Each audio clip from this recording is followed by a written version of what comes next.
Researchers at the Indian Institute of Technology in Kharagpur developed a material that could repair cracked mobile phone screens in less than a second. The material converts mechanical to electrical energy and vice versa, which produces small needle-shaped crystals. Their specific molecular arrangement generates a strong attractive force that binds the crystals together. Every time a fracture occurs, the attractive force joins the pieces back again, without needing any external stimulus or energy.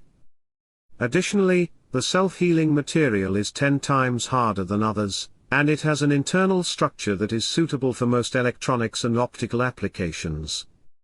For example, the material could be used for mobile phone screens that will repair themselves almost instantly if they fall and develop cracks.